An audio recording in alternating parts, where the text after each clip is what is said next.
Our story begins in a place that could well be the cradle of humankind. It is one of the wildest places on earth. This is a story of a huge and almost unknown province, located in the borders of 3 countries, among the poorest in the world, where the forest and wildlife have long been miraculously preserved. This territory is called Niassa. It is a forgotten paradise of biodiversity, today threatened. You are listening to Wild Basil, the podcast that tells the stories of some heroes that are changing the narrative of a region. To get to Niassa, we need a guide, a passionate one. Certainly my love for Niassa and my passion for Niassa comes out of the fact that I am a passionate person. Anabela Rodrigues, who discovered Niassa more than 20 years ago, will take us through this landscape.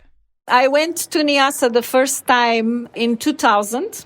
So I took a small flight, and flying over that space is an image that you can never forget. A sea of trees. To understand why Anabela dived into Niassa and how she discovered herself in this magical place, we will follow her personal journey. So our story begins in the 60s, with a teenager in a country at war. Mozambique is fighting for its independence. I lived in Beira in the years close to independence. And I think I was in that age when you are young. You feel all your generosity to build something new, something different. I had the sense of the level of unfairness, discrimination that existed in the country. So I was very, very motivated. Obviously, I was very young. I had 17 years old at the time. And my father arrived home, spoke with my mother. My mother was about to collapse because, I hadn't finished secondary school. I used to dance ballet, so I was in a ballet school. And my mother felt a bit desperate. But my father, in the table, we were the 3 talking because my father asked me, "Do you want to go?" And I said, "Yes, I want to go." And he said, "But you don't know where you are going." And I said, "It doesn't matter." So my father said to my mother, "If we close the door, she will go through the window. She needs to learn what life is all about. So let her go." And that's how I got involved.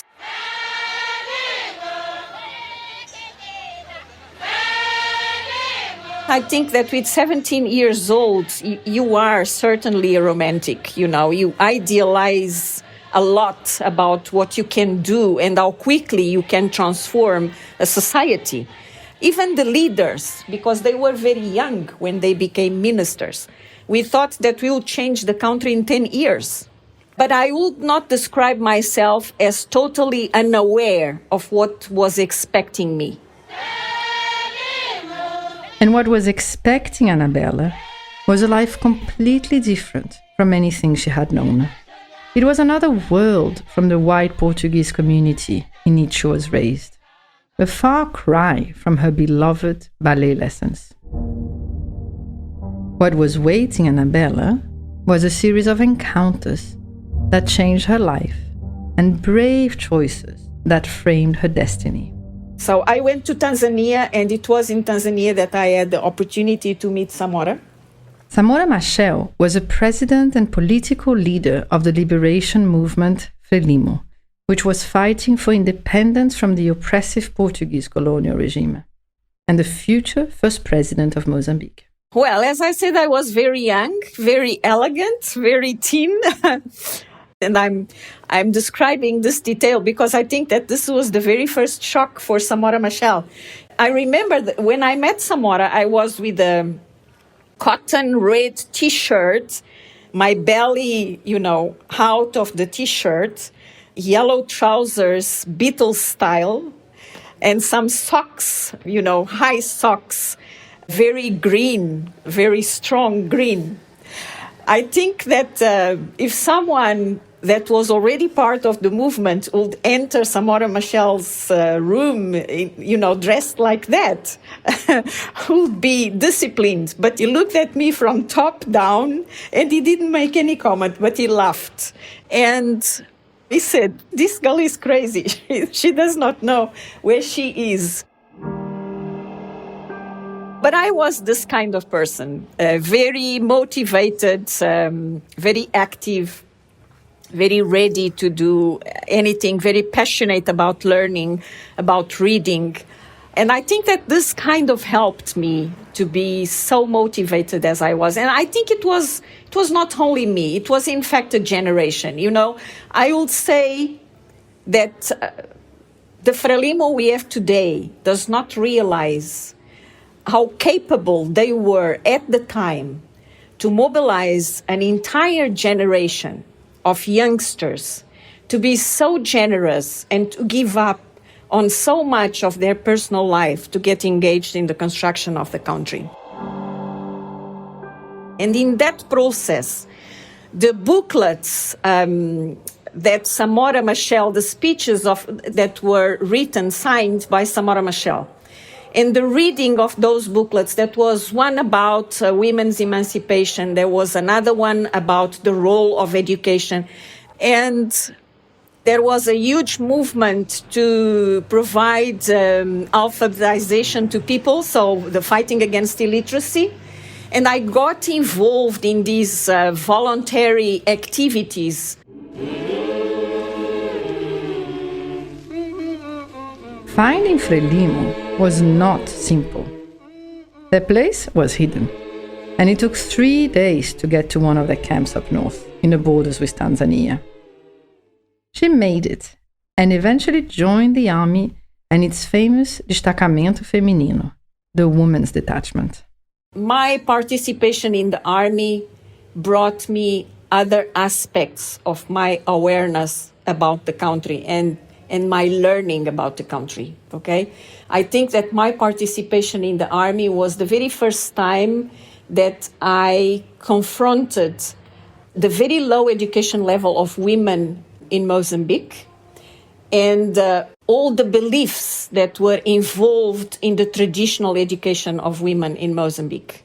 And obviously all the practices like initiation rites and polygamy and all those aspects.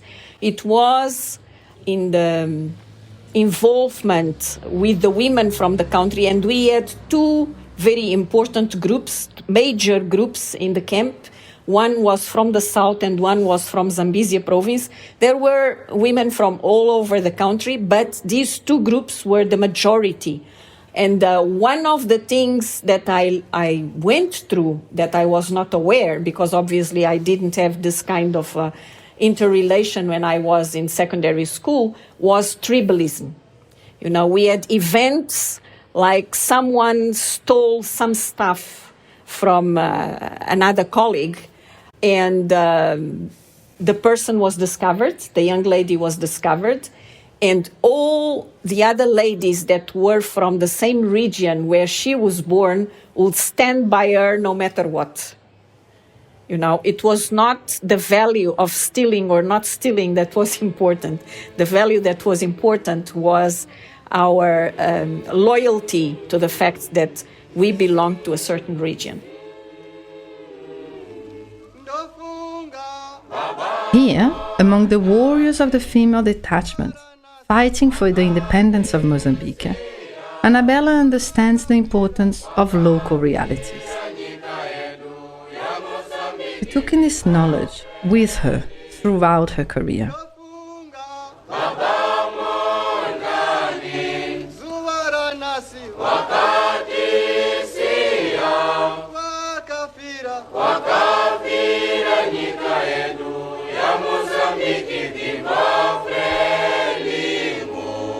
When I went to the US to study, to do my master's degree, I was particularly interested in models of production of income that do not take into consideration the shadow value of those products that you collect in nature, like water, like firewood, like medicine. In those days, those models were changing. And I always thought that food production would be an issue in conservation, which at the time was not yet being considered a serious issue. Now it is. But I became aware of the value of the traditional seeds, which even to this day are not yet valued as part of biodiversity. And they are extremely important because they are much more resistant to drought, for example. But, all my experience with working in agriculture and in a way with women began to call my attention to nature and the need for conservation. Then there was, there are kind of small pieces of a puzzle that slowly became to get together.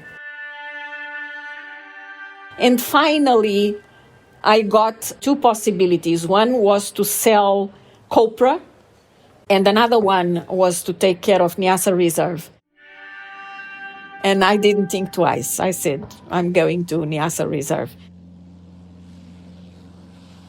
So when I accepted the job, it was conditional before I visit. And after I did my very first fly, I said, I have no doubt that this is what I want. So my colleagues called me when they knew that I was taking care of this company that was managing Niassa Reserve to tell me that they would never be able to understand the rationality of my choices, because as an economist, I would probably do a much better job at a bank or, at a private company that was the issue of oil and gas and mining was becoming relevant. So they could not understand how could I decide to go to Niassa Reserve. But I had no doubt that that was what I wanted to do. Here we are, diving into Niassa with Anabela. At the beginning of the 21st century, this extraordinary sea of trees was beautiful and full of challenges. I went to Niassa the first time in 2000. So I took a small flight, and flying over that space is an image that you can never forget. A sea of trees. And they change the color. During the winter, it's green, dark green, because that is miombo. So you don't see the ground. If you go in September, October, lots of trees are reddish. And, in the middle, you have these stones, these mountains of stones.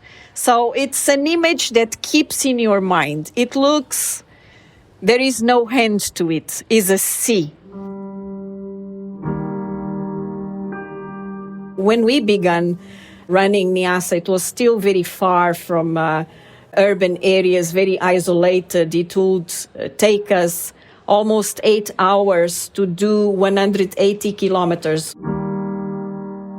First, it was a very remote place, not only in terms of geography, but also in terms of traditions. There you still see all the traditional systems in place somehow.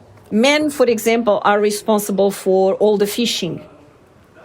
Okay, the Lugenda River is organized in sections, and every group knows exactly which zone of the river belongs to them in a kind of a gentleman's agreement.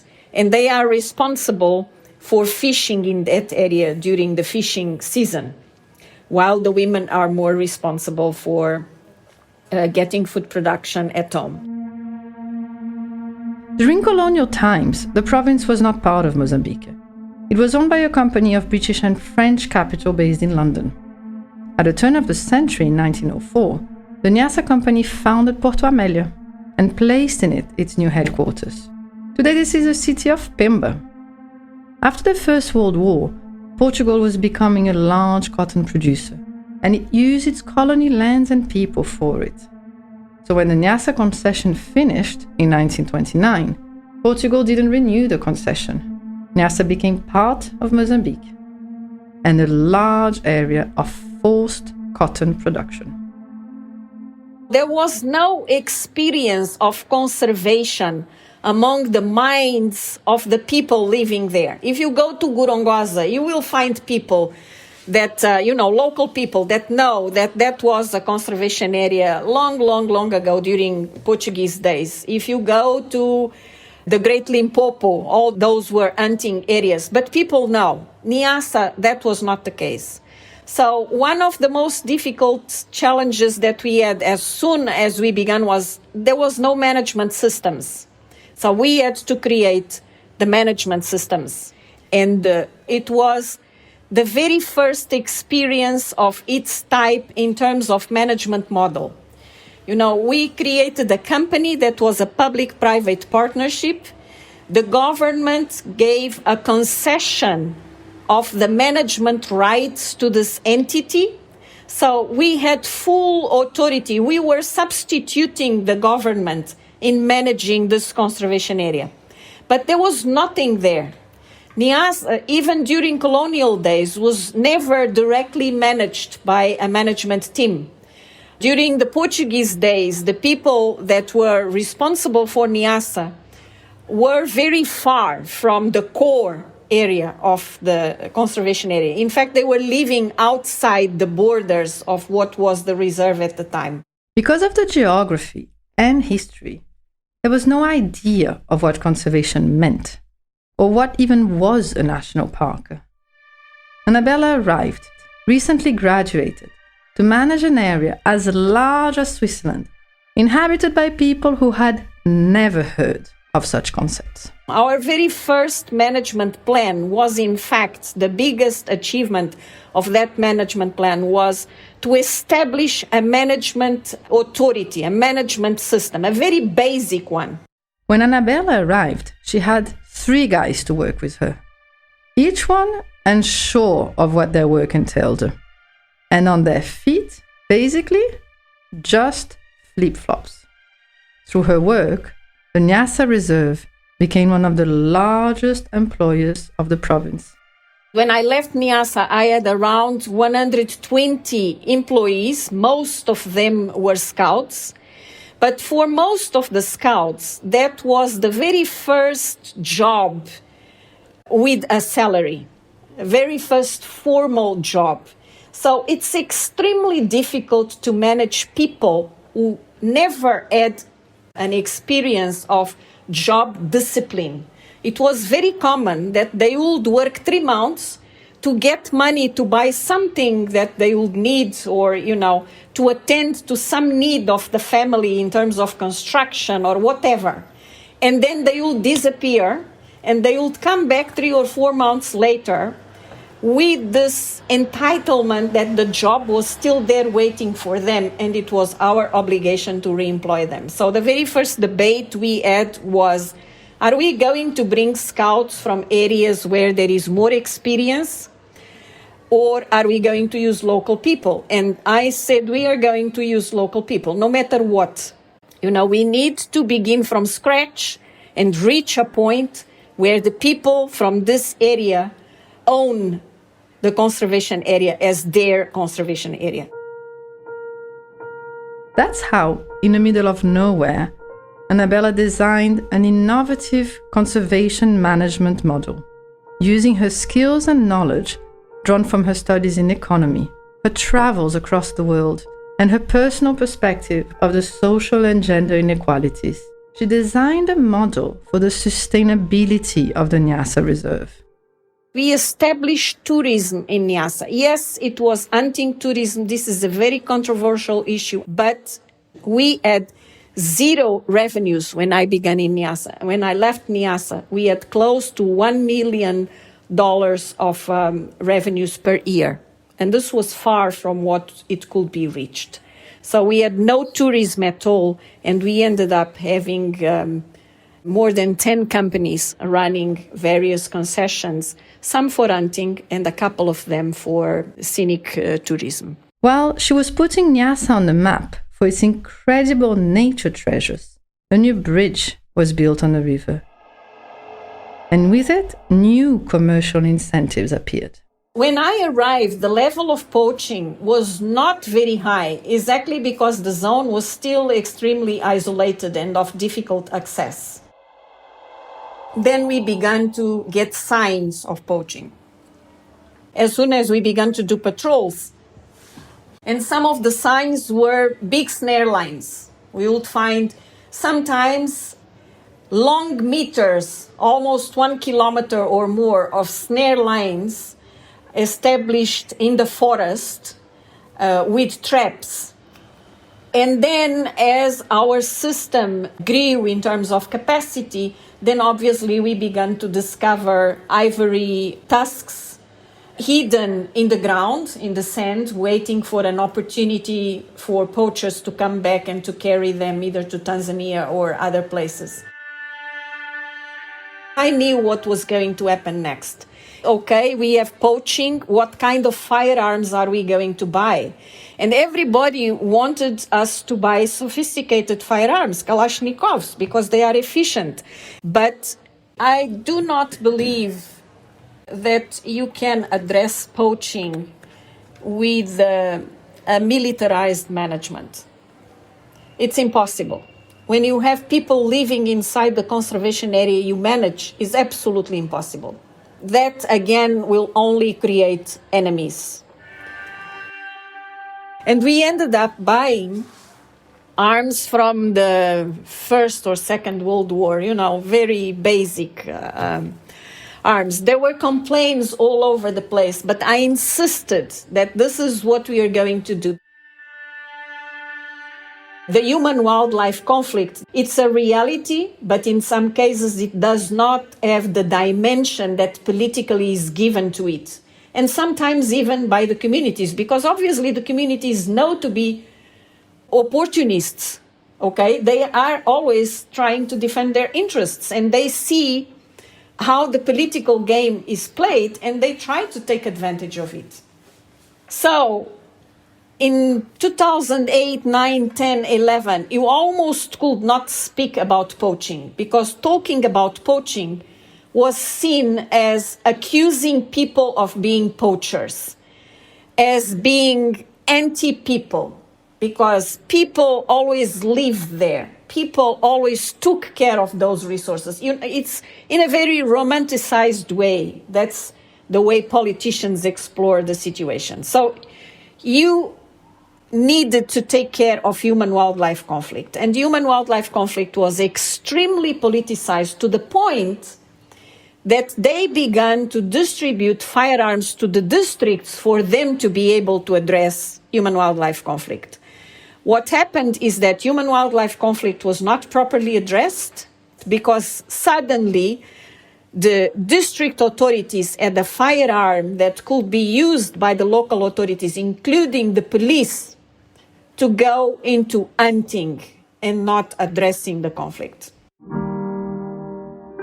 And there were a couple of events that completely changed the situation. One was the construction of the bridge over the Ruvuma. So when that bridge was established, we began to have serious problems, not only of poaching for elephants, but mining of other resources. One of the studies we did with the Ministry of Agriculture, the Institute of Agrarian Research, indicates that in 2 or 3 years, the most valuable trees of one of the blocks that is close to the Ruvuma River disappeared. And in one of our aerial counts, we counted more than 1,000 illegal logging camps, very small, of 3-4 people each camp. And another issue that we faced was mining. Until 2007, 8, 9, we didn't have serious mining inside the reserve. But then there was a process of exhausting some of the mining in Tanzania, and in the western side of the reserve, in the space of 1 month, we began to have incursions of people from Tanzania and Africans from other countries. So we had those that brought the money, would accommodate themselves in the villages, and would pay to Mozambicans to dig and find those precious stones. Imagine you are young and responsible for a land the size of Switzerland that is invaded by poachers, illegal woodcutters, and miners coming from various countries. And the remoteness, the human-wildlife conflict, the corruption, the megafauna. Anabela was at the center of this reality. And still, she managed to make of Niassa a reserve. Her mother brought resources to Niassa. Parks and conservation areas have an history that in Africa is strongly connected to colonization and decolonization. And they were not necessarily established for the love of nature, although the speech is that. Yeah. They were in many cases established to maintain the kind of lifestyle that the settlers or the colonists had. And I'm not necessarily saying that they don't have some kind of love for nature, but in many cases it was more the intention to preserve game so that hunting could continue to be done than necessarily for the value of nature. And in Africa, we have a situation where most of the conservation areas, for one reason or another, in our case, maybe because of the social disruption and wars, have people living inside. I am not absolutely sure about what should be the approach. Anabela left Niassa after 12 years to become the head of WWF Mozambique. In spite of being in a less remote place, the challenges of working in the protection of wildlife in the last decade have affected her enormously. When things got really hard, her team knew that the only place where she could find some strength back was in that sea of trees of the Niassa Reserve.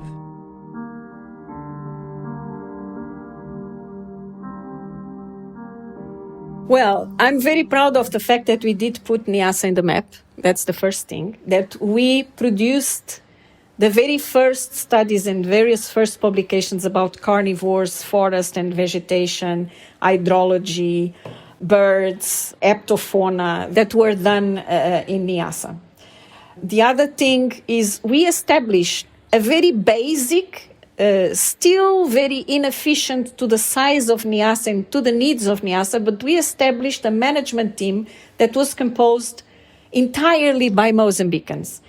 The very first video we produced about Niassa, people would not believe that this is what we have in Mozambique. People would ask, where is this? Where did you go to pick up this video? Did you bring it from BBC? No, this is Mozambique. Anabela Rodrigues left Niassa, but she's still in her journey, looking for a solution for conservation. And she is still at heart a teenager who engaged herself because she believed in the struggle and the need for transformation to take place. And these conflicts that we had with local authorities, with local people, are what I call positive conflicts, because you don't create a conservation culture. You don't create a conservation concept if you don't build it out of conflict. People have different interests, and we have to sit at the table and fight until we find the harmony or the balance or the equilibrium. And if you study economy, you know that equilibrium is a goal that you never reach. So for me, it's worthwhile to continue that battle. It's very challenging. It's extremely difficult. So you just have to look at it as a long-term perspective and understand that you will not get it. You will not reach your dream, while you are doing it. It's a long-term battle, but you have to begin somewhere. And if I had to go back to Niassa, I would not think twice again. Cantemos com alegria o 7 de abril, o dia consagrado à mulher moçambicana. Wild Basil, a podcast produced by Mova.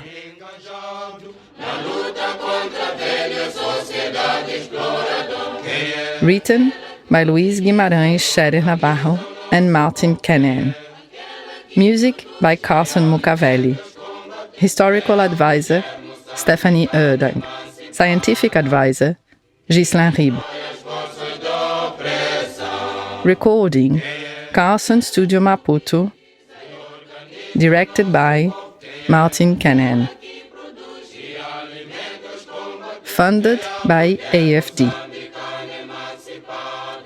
Find us on movamos.co.mz. Lutando com firmeza contra as ideias, ignorância, oscurantismo, poligamia, holocausto.